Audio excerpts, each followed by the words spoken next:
ব্যবস্থা গ্রহণ করে সেক্ষেত্রেও আমার কোনো দ্বিধা থাকবে না। এবং আগামীতে আমি এই টিটিসিতে প্রশিক্ষণকালীন থাকা অবস্থায় কোন শিক্ষার্থী এবং শিক্ষক মন্ডলী আমার দ্বারা বিরক্ত বোধ করবে না ইনশাআল্লাহ। এই জন্য আমি আমার পূর্বের সকল কৃতকার্যের জন্য আপনাদের সকলের কাছে ক্ষমা প্রার্থী।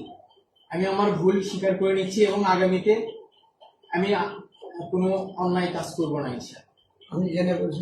এবং স্বাক্ষরও করেছি আমি আলী আজম সাব্বির, পিতা সিকান্দার আলী, মাতা সাহেদা বেগম এবং আমার পক্ষে স্বাক্ষরকারী মঈনুদ্দিন স্যার এবং নুসরাত ম্যাডাম। আমি স্বীকার করেছি।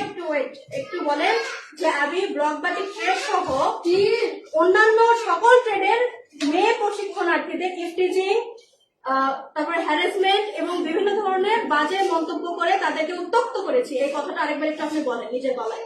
আচ্ছা, ব্লক বাটিক অথবা টিডিসিতে যত ট্রেড আছে সকল ট্রেডের শিক্ষার্থী মেয়ে শিক্ষার্থীরা আমার দ্বারা বিরক্ত।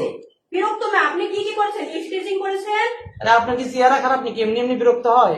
কেন বিরক্ত হয়েছে? এই বিরক্ত করেছি আমি, এটা বলেন। আচ্ছা, আমি বিরক্ত করেছি। বিরক্ত না, যে অন্যায় কাজ করেছেন সেই ওয়ার্ডগুলো বলেন। যে অন্যায় কাজগুলো করেছি সেগুলো মারো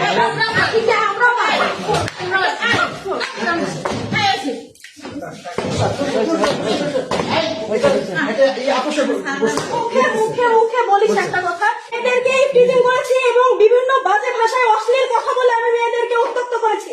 এইটা আমার দ্বারা আর হবে না, এটা বল তুই। করেছি এবং অশালীন ভাষায় কথাবার্তা বলেছি, অশ্লীল ভাষায় কথা বলেছি, সেই জন্য আমি ক্ষমা প্রার্থী। এবং আগামীতে আমি এই সকল কার্যক্রম থেকে বিরত থাকবো এবং আমি নিজেকে সংশোধন করে নিয়ে ভালো করবো। বলবেন না, ঠিক আছে, থ্যাংক ইউ। গেলাম।